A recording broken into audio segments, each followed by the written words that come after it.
Hi, I'm Vaughn Winchell from Howard Community College. This is a video of unit circle trigonometry review for calculus. This video is about values of the tangent function in the unit circle. I'm assuming that you either know or you have recently watched how to do the values for sines and cosines. I want to begin by reminding you of the definition of the tangent function. The tangent of an angle theta is the sine of that angle over the cosine of that angle. Now, in the unit circle, where the radius of the circle is 1, the sine of theta is just the y-coordinate of the point on the circle where the angle intersects the unit circle, and the cosine of theta is the x-coordinate. So tan theta is y over x. Remembering this definition helps me remember whether tangent is positive or negative in quadrant 1, quadrant 2, quadrant 3, or 4, but I don't really use that definition, tan theta is y over x, to remember the values of tangent for the special angles. Instead, what I do, kind of like with sines and cosines, I remembered that there's a small set of numbers that I need to keep in my head.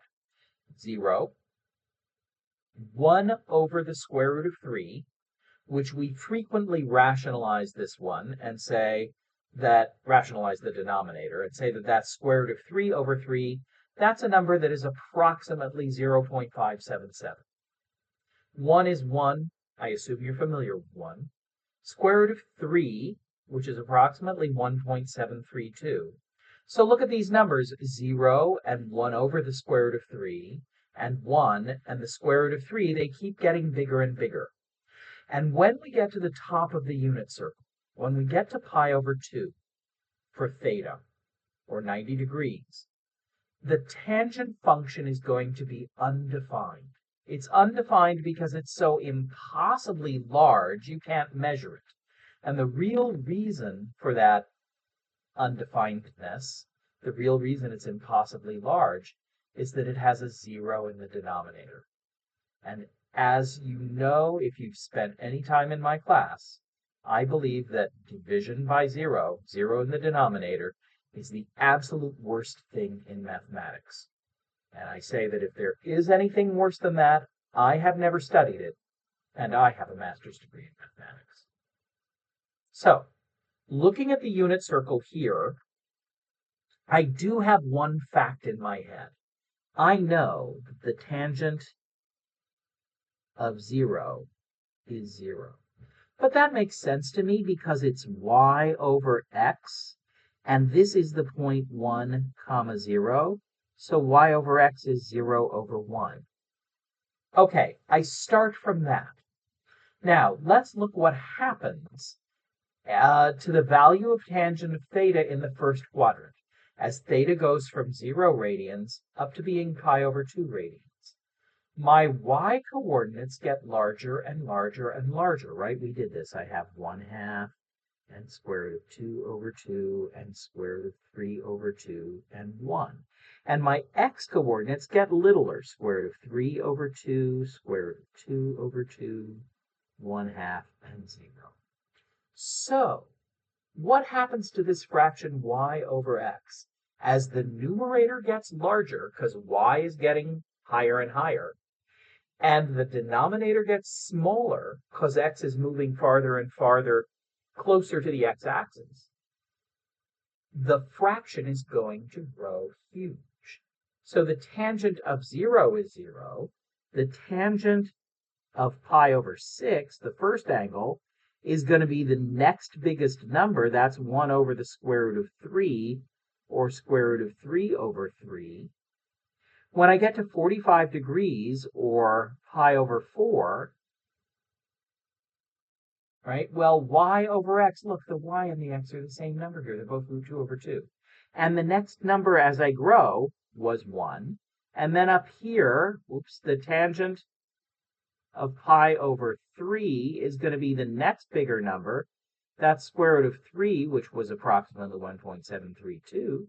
And up here, the tangent of pi over 2 would be Well, let's see, y over x would be 1 over 0. That's a no-no. And that's why this is undefined. Okay, so far so good. I'd like to erase this and go to the next slide here. And let's talk about what happens as we push past pi over 2, as we go around the unit circle. Well, the x's and the y's stay the same set of numbers, right? They're always 0 or 1/2 or root 2 over 2 or root 3 over 2 or 1. So the values of tangent are going to be these same numbers again and again. 0, square root of 3 over 3, 1, square root of 3, or undefined. But I'm going to pay attention to the signs in the quadrants. So over here at 2 pi over 3, I'm as high as I was at pi over 3.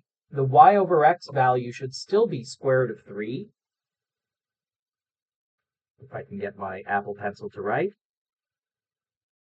Tangent of 2 pi over 3. The size is going to be square root of 3. But if it's y over x, right? And I'm in quadrant 2, my y-coordinate is positive, but my x-coordinate is negative. So in the second quadrant, it's going to be negative square root of 3. And then I'm going to come down, and I'm going to say that the tangent of 3 pi over 4 will be negative 1. And then the tangent of 5 pi over 6 will be negative square root of 3 over 3. And here at pi, again, well, this time y over x is going to be 0 over negative 1, but that's 0. In the third quadrant, tangent's going to be smallish and bigger, and eventually too big to measure. Because down here, my coordinates are 0, negative 1, so y over x is negative 1 over 0. Again, we can't do that, so that's going to be undefined. I'm going to go from 0 to undefined again, and in quadrant 3, y over x, well, my y-coordinates are negative down here, and so are my x-coordinates. So tangent will be positive. I'm going to have tan of 7 pi over 6 is going to be positive again, and I'm going to go root 3, and then tangent of 5 pi over 4 is going to be positive 1. Tangent of 4 pi over 3 is going to be positive square root of 3. And down here, tangent, hey. All right, down here, tangent, oh my word.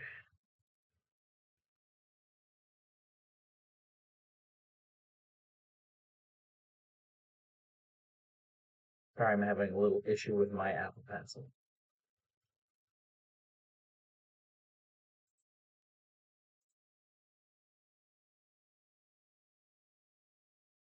The really embarrassing thing is I'm just going to leave this in, and we're just going to have to deal with it.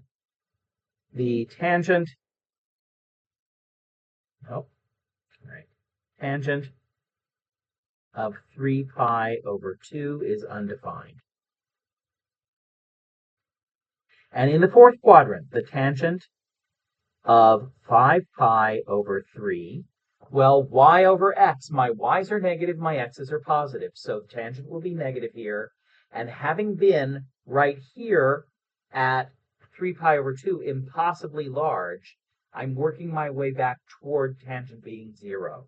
So this is going to be negative square root of 3. The tangent of 7 pi over 4 is going to be negative 1. The tangent of 11 pi over 6 is going to be negative square root of 3 over 3. Bigger, smaller, smaller, 0. So that's the way I think my way around the unit circle for tangents. Similar to what I do for sines and cosines, and it really, I just keep in mind, I've got this small set of numbers that I'm choosing from and deciding what's negative and what's